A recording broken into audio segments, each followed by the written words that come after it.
Hey guys, happy Friday. Today is Friday the 13th, September 13th, 2019.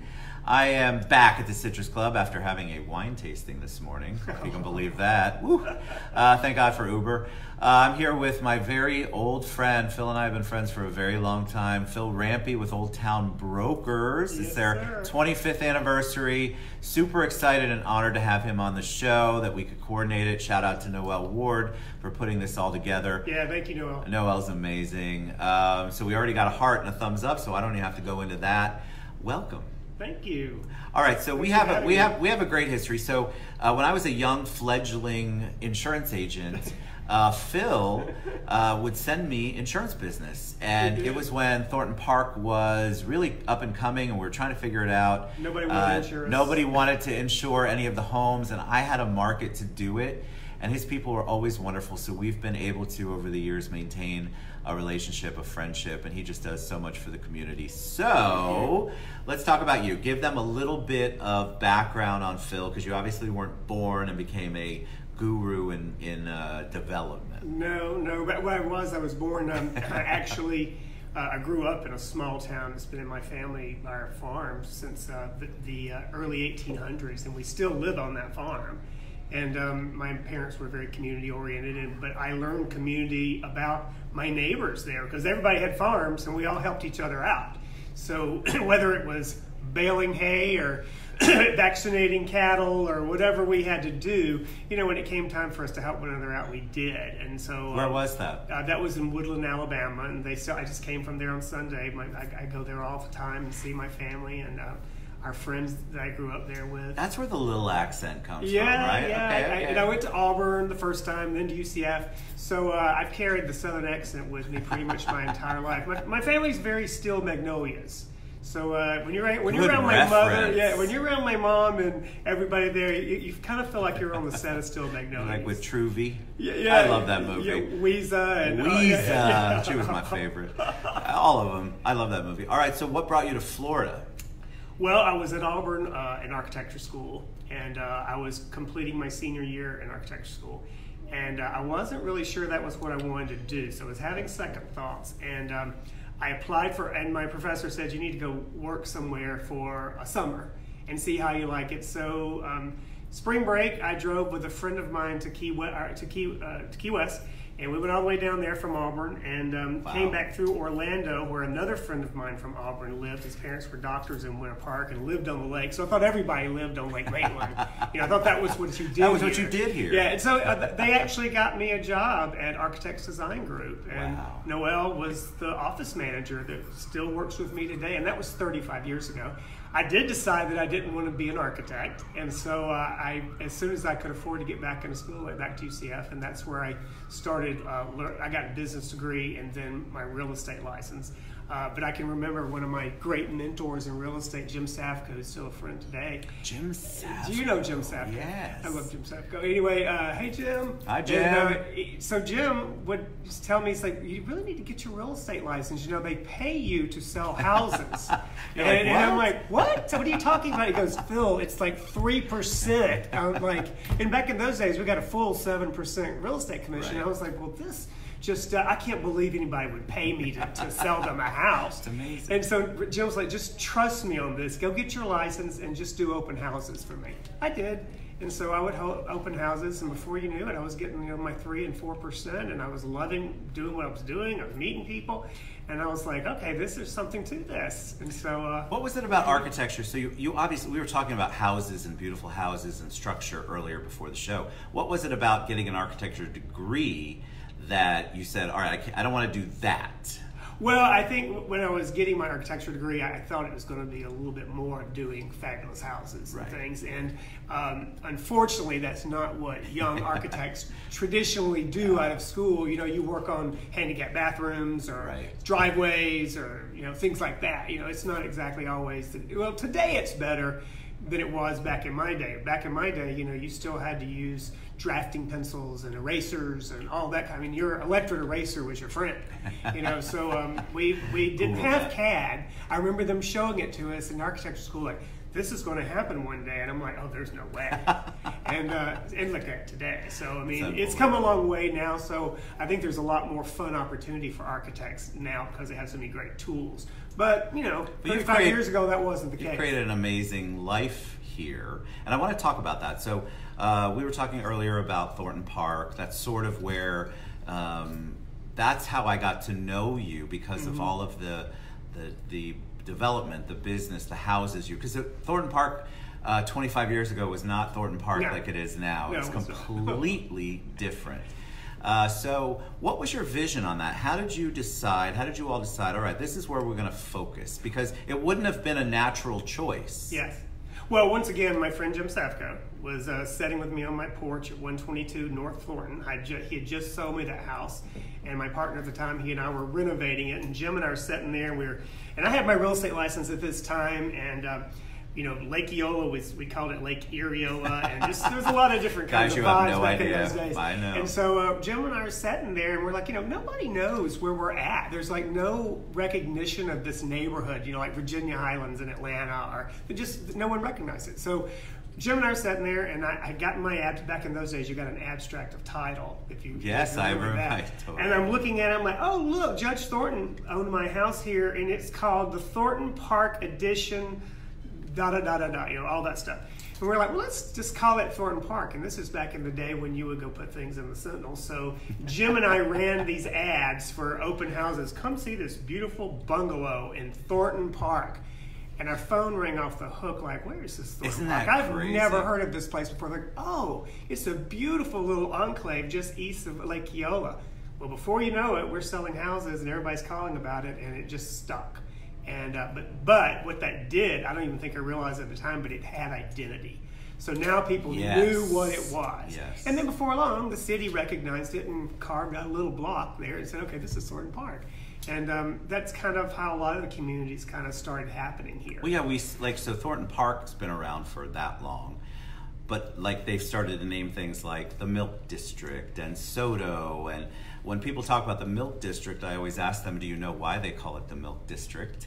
And a lot of people don't know. I mean, it's not hard to figure out. It's T.G. Lee. All you have to do is look up at the cow if the cow's still there. But I love the fact that the neighborhood identities have become. I love that because you have the Soto neighborhood. We were just talking about this. You have the neighborhood affiliations and associations that come together and really want to do a lot for the neighborhood. And I think a lot. I was just talking to some people in Soto yesterday because I think a lot of times I hear people go like, "Oh well, I think a lot could happen over here and it would be pretty, but we got this concrete plant across the street though. We've got this." Well, I think that those things add tremendous flavor. I don't think you have to over gentrify everything. Right.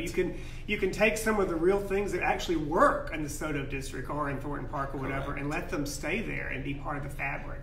And I think Thornton Park has done a lot of that. I think Thornton Park really has defined itself as a community. There's a lot of people that live there, they work there, they come home there, they raise family there.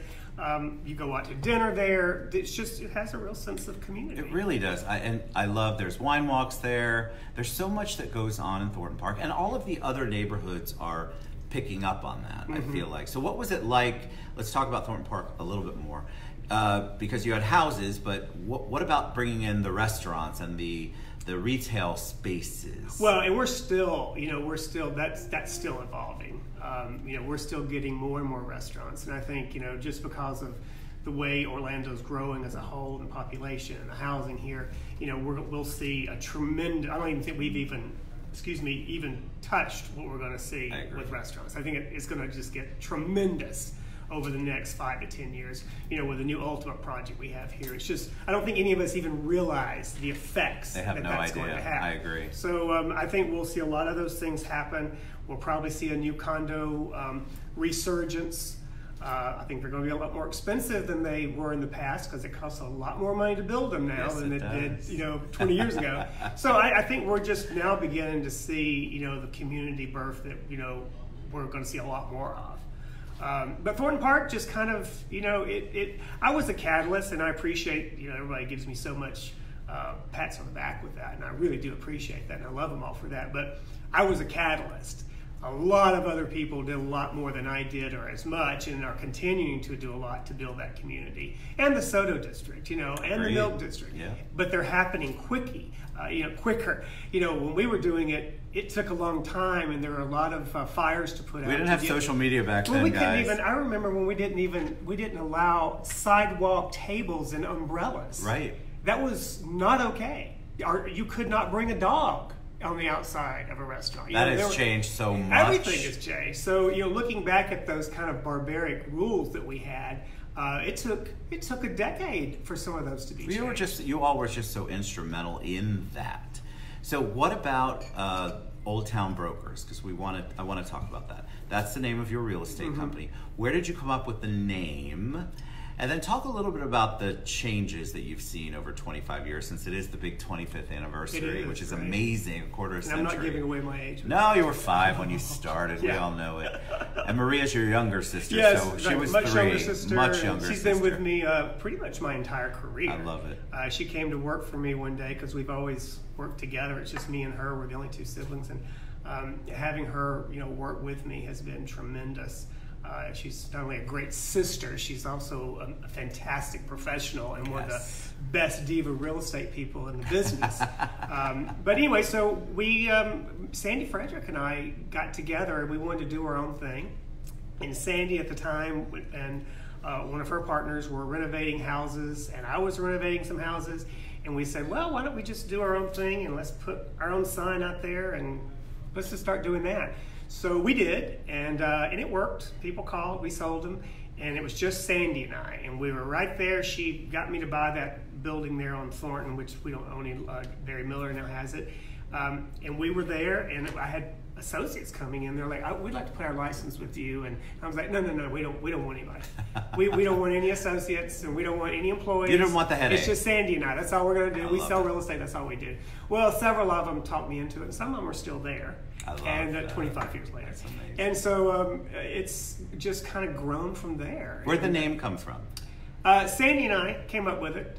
We both lived right off of Amelia over here, and she lived in Highland and lived on Amelia, and we just kind of, what should we call it? And we were sitting over there at her house having some wine, and we're like, well, I like putting brokers on things because I think we all need to be a broker. And so we started talking about that. And this is kind of like old, and it's a little town and all this kind of stuff. And we're like, well, let's call it Old Town Brokers. And let's put an E on the old. And so it seems more prestigious. That's what we did. Yeah, it just a little looked British. Good. And then we wrote it Old Town Brokers, and it looked good. Probably the biggest thing that has been, of course, we did the greenhouse, and a friend of ours actually did the greenhouse for us. And of course, it's been a great brand, and we love that. Of course, we do a lot more than just sell green bungalows. We sell a tremendous amount of commercial real estate. We probably are selling as much or more than a lot of other brokers around the city here, and we know a lot about commercial real estate, and that's really my forte. It's what I enjoy the most. What do you like about commercial over residential? Oh, gosh, there's just always so many possibilities with commercial. Yeah. Do you want to make it into a restaurant? Do you want to make it into an art gallery?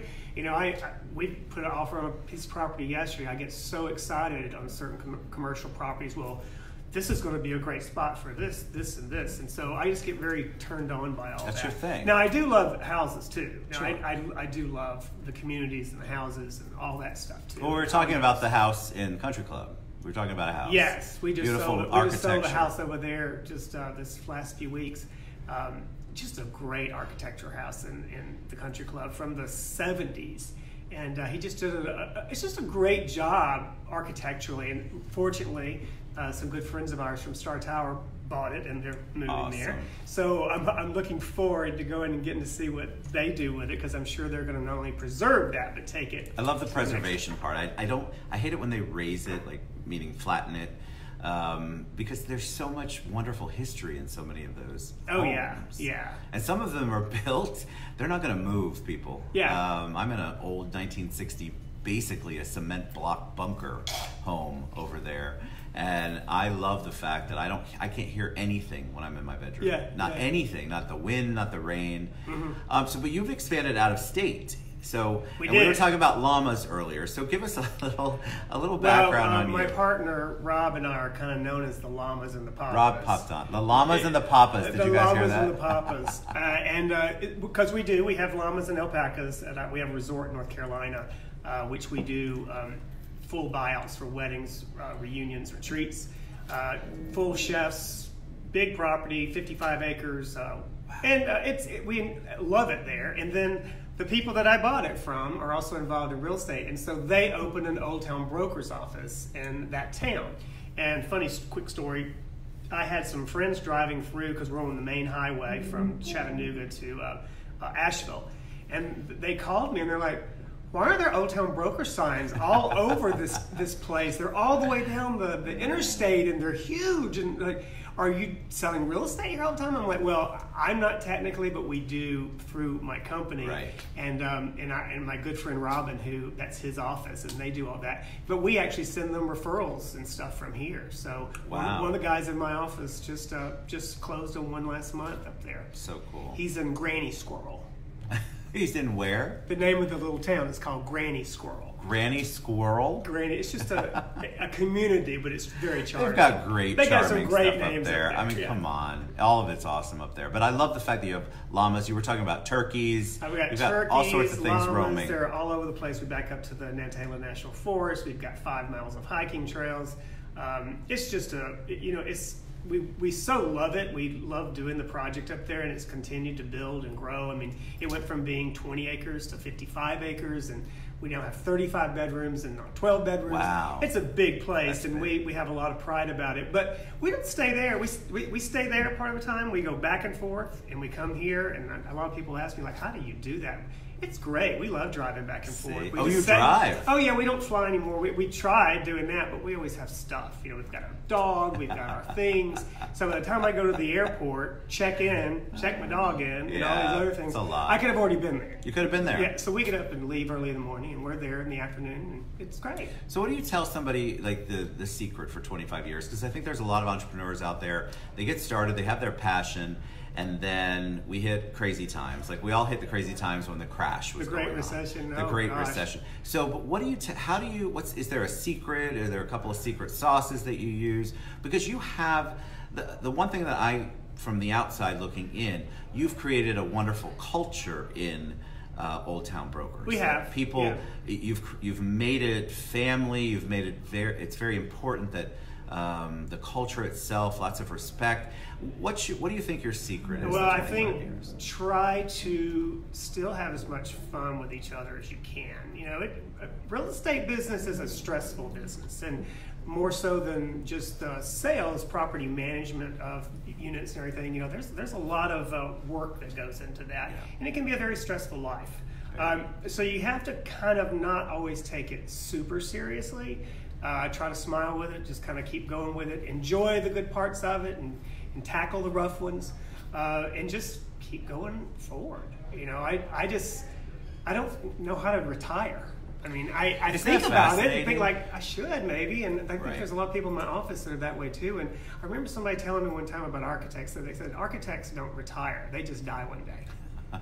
And so maybe that's the way real estate brokers. I think real estate people are like that too. I feel like if you have a passion for something, it's very hard to let that go. Like I've on the insurance side, I've retired, but I love what I do. Look what you do now, and I love what I do. You've never been busier. I've never been busy. Right. It's the craziest craziest everywhere. thing. I know. I'm sorry. I don't know how you keep up with this. No buses yet. Yeah. No billboards yet. Will Davidson.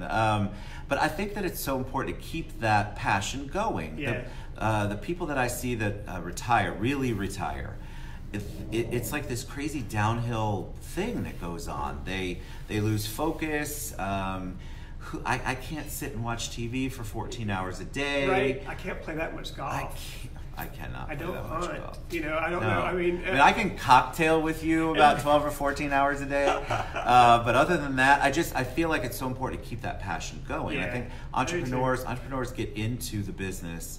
I was talking about this earlier. They get into the business. They think, all right, I'm going to make $1 million out the gate. I'm not going to do anything else. I'm not going to do anything else. It's 40 hours a week. I'm my own boss. And what they don't understand is there is a whole lot of time and effort you have to put in to getting to where people are. Phil, too, 25 years. There were definitely blood, sweat, and tears. Oh, my gosh. I mean, you know, the recession was something that I don't think any of us were even prepared for the impact of that, you know. And fortunately, knock on wood, you know, we came through these things and our city came through that. But, you know, it was a dark cloud on our whole city for a long time, on all of us, you know. And there were cry me to sleep days, you know, with that, where I'm like seeing houses as I sold people for $1 million that I couldn't even sell for $300,000. It was bad. But somehow we survived it. And then a friend of mine out in San Francisco, and he has a similar resort that we do, Rafael Galeano, who's been a great friend of mine forever. You probably know Rafael. I've met him. And anyway, he's a great guy. And he said to me during the recession, he goes, Phil, and not talking about money, he's talking about what it did to us emotionally. He goes, the recession made us rich because it taught us something that we never would have learned. And he goes, and we'll never forget it. He goes, I think it made so many of us rich, not meaning financially, correct, but just meaning by what the values that it brought out. Well, it also impacted that whole generation of kids who saw their parents lose their jobs, lose their homes, suffer in a way that they had never seen before. And I think that's why you see, my opinion is that you see millennials not jumping as quickly into homes, also wanting freedom and flexibility in a job that they have no plan to retire from. There's no gold watch world anymore at the end of 30 years. I think the gold watch business is... They saw their parents lose jobs after 25 years and have nothing in the bank. Retirement accounts go to nothing. Lose so much because the retirement accounts invested in things that were a little riskier. I mean, the whole thing impacted. You're right, but I believe we're richer from it. Yes, because we have a better experience, and as we go into some of these things, some of the challenges that we've all been dealing with over the past couple of years in our economy, just trying to figure out what we're doing and maneuver through it. I think we're richer for it, and I think we do it better. I hope so, and I hope, you know, if we do have another turn in the market, I hope we're all much more prepared for how to assess that than what we did before, because I just don't think any of us, you know, we were novices to that. No, we had never seen anything. We'd never seen anything like that. You know, and I hope I never have to watch it again. But if I do, I hope that we'll, you know, manage it a little clearer than we did. I think we've got the experience. I mean, we as Americans, we as people, we do forget. It's like childbirth, right? So my wife says, you know, you have more kids because you forget how painful the childbirth is. Right. It's kind of the same thought process when we go through this pain. We're aware of it, but we have the tools now to be better at it. Yes. So when she had our second child, she knew what to expect. She absolutely understood what was going to happen. And after the third one, she's like, don't touch me ever again. What kind of advice can you give anybody who's starting out in real estate? Because you have been around a long time and you have done so many projects on so many different levels. What if somebody's getting in, they're struggling, trying to find business, they're struggling because you're basically your own entrepreneur as a realtor. I think that you need to, if you're going to be in real estate, you have to realize that you've got to invest in yourself. Yeah. You can't just have the broker just take care of it for you. You know, if you're going to be in real estate, you are truly an entrepreneur. Right. You know, and that requires you to, you know, invest in who you are and market yourself and put it out there and learn as much as you can. And just realize it's not going to usually be given to you. You know, you're going to have to go after it and take it and put yourself in that, because you are your own business. I'm just the broker, okay? Right. You just can't sell anything and close on it and get paid without me. Right. But you are the independent contractor, and you need to be investing in yourself. And I think that's probably what I see so many real estate people not do. They're like, well, I'm not selling. Well, did you do the postcards? Fascinating, right? You know, did you take out an ad? Are you doing social media? Have you done those things? I can give you the templates, but you got to take it and make it happen. Well, yeah, I think what you all create, and I think any good broker, any good boss, entrepreneur, mentor, that you want to provide the tools, but you can't hold their hand to use the tools. They have to learn how to use the tools. And I think a lot of times people jump into business, they're like, I got this great idea, and then they don't want to roll up their sleeves and get dirty. You have to roll up your sleeves and get dirty, guys. You have to figure out how to get, oh, there's Noelle. We were talking about you. Hi, Noelle. What's up? We adore you. Yes, we you do. have to get in. You have to jump in. You can't wait for Phil as the broker to just provide you all the leads. And I'm always happy to do anything I can. Maria and I both are. We want to help any way we are. Noelle does such an amazing job with all that as well. She does. So, but you still got to take it by the horns. You know, you still got to go after it. And, well, no skin in the game is not a good game. Right. And those that I do see put their best foot forward with this, they exceed expectations. Yes, and I love that. I mean, when I see, and a lot of my associates, you know, closing multi-million-dollar deals, or not so much, or $200,000 deals, right.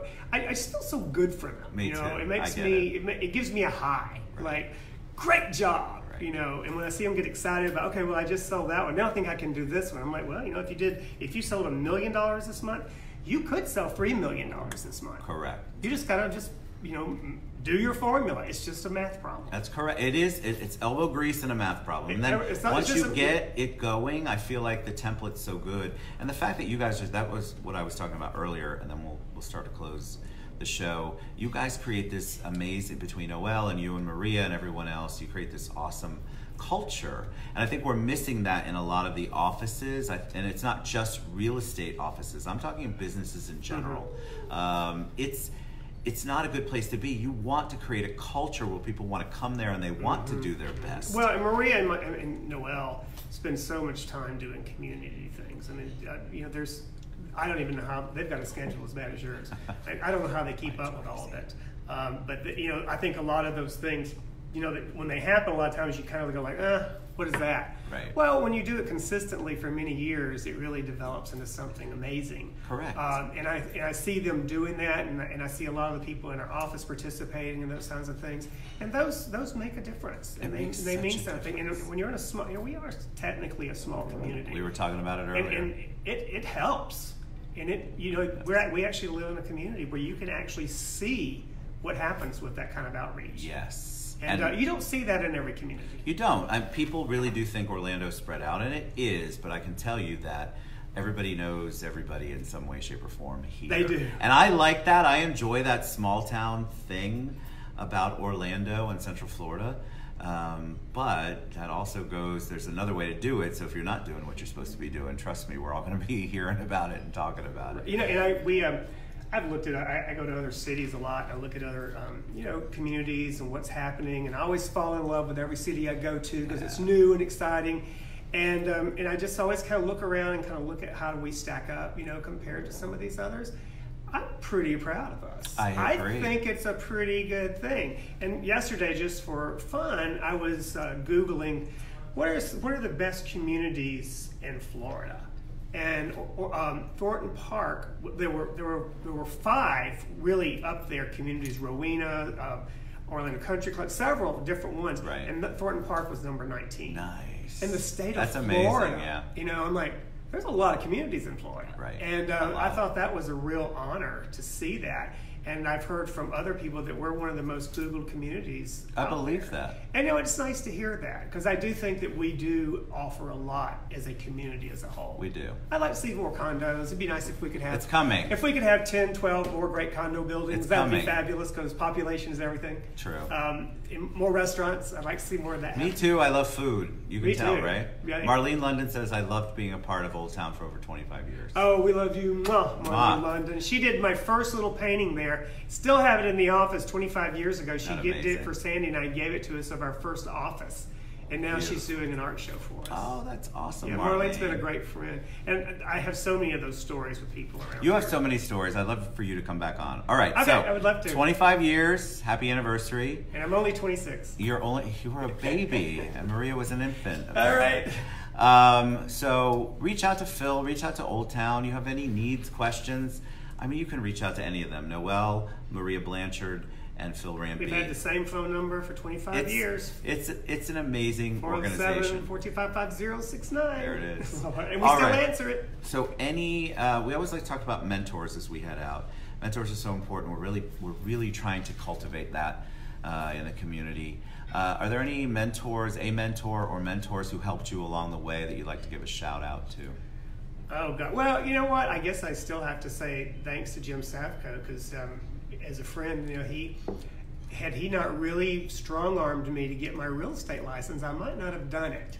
And he pushed me to do that. And I want to say thank you, Jim, for doing that and making me hold those open houses, because I think about that many times. Awesome. And I've been surrounded by a lot more of them here too. I agree. I feel like we need to get more involved. So somebody like a Jim, but you've also been a mentor for people. And I think if we're mentored, we tend to be very mentorees. Well, and so have you. I appreciate everything that you did. You and Maria, everybody, really, that helped kickstart my insurance career, which got me on a path. And then I started to think of things differently. I started to think of things being more involved in the community because of all that you were doing. Because it's not all about paperwork, people. It's about people. Yes. And relationships. And so it really got me thinking differently. Wow, I can network. Network wasn't even a really big word back then. Right. I can network. I can go and meet people like Phil and Maria and really get involved in the community, and that's gonna get me business. Well, there are so many people to mentor in our community. I mean, I have so many amazing friends here. Donna Dallas and, I love Donna. And Lisa Kuat, who does so much for Thornton Park community. You know, these things that we didn't have when I was growing up down there. And but we have a lot of people that you can learn a lot from, and they're out there. You know, they're not just showing up occasionally. Right. You know, you can go down to Crest or to Dexter's or one of those places any day, or SoCo or whatever. And some of these mentors they're always hanging out there. Always. And you can ask them questions, and they will tell you things like at Odom.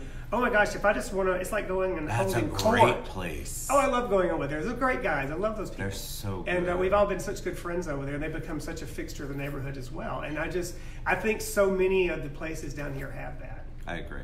Well, you're a joy to have on. Well, thank you. Thank you so for much celebrating for 25th anniversary of Old Town Brokers. This is insane. Thank you, Noelle, for hooking this up and putting it together. Appreciate you always. Have a big place in my heart. Thank you, Jeff, for everything you do for us out here, too. I love you guys. We appreciate it. All right, we love you. We'll be back soon. Congratulate Phil. Go to the website. Say hi. If you need anything, he's available. 25 more. 25 more. All right, we love you guys. All right, see you thanks. soon. Mwah. Peace. Bye.